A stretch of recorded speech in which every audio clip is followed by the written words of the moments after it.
name's Robbie Scott. And I'm Scott Bean. Well, I started out in the Methodist church because my mom and my grandparents were both Methodist, but I bounced around non-denominational and then went quite a while without actually going to church. Found my way back to church as a teenager and a young adult. And I started going to church in elementary school, and it was me wanting our family to go to church here at our church, because I was in Boy Scouts here at our church.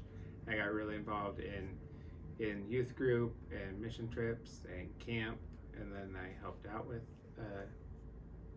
youth group after I got back from college. So yeah, I was really involved.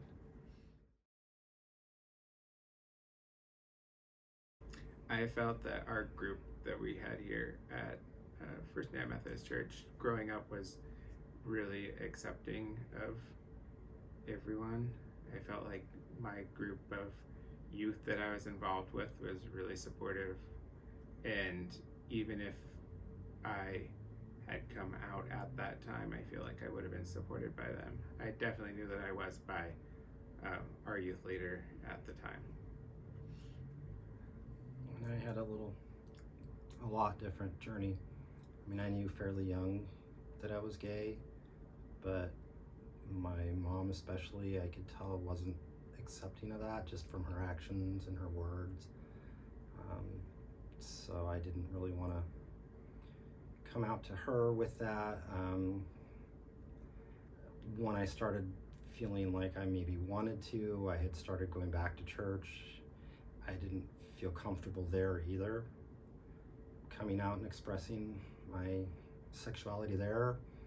I had come back to the Methodist church by that time, and the church I was attending was definitely not welcoming, the opposite of welcoming.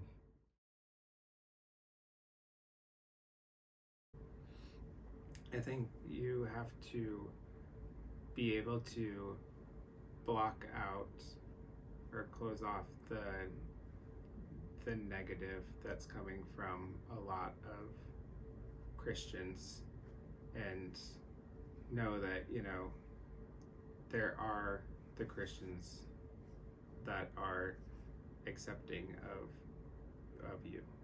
Maybe it isn't in the denomination that you were raised in, and I know that it can be hard to move beyond that because that's your safe space, but there are people who are the Christians that love everyone, that live up to the old promise of open hearts, open doors, open minds, like we've had before, who show they're Christians by their love. That's one thing that I always look for. Yeah, I would say that's very important. Don't listen to the negativity. It's hard to do that. I've been there. If you go down that path, it's a very dark path. It leads to places you don't want to go. Surround yourself with people who love you. Your chosen family is just as much a family as your actual family. And if your actual family doesn't love you, find people who do. Don't just feel like you're alone, or that you have to be alone because your family, your actual family, your blood relatives have kicked you out or are ostracizing you or whatever. Chosen family is family.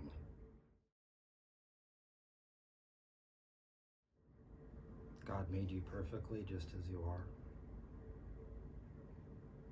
So don't try and change yourself to be how you think people want you to be. You know, you're the way that God meant you to be. So, you know, He's the one that loves you. You can love yourself.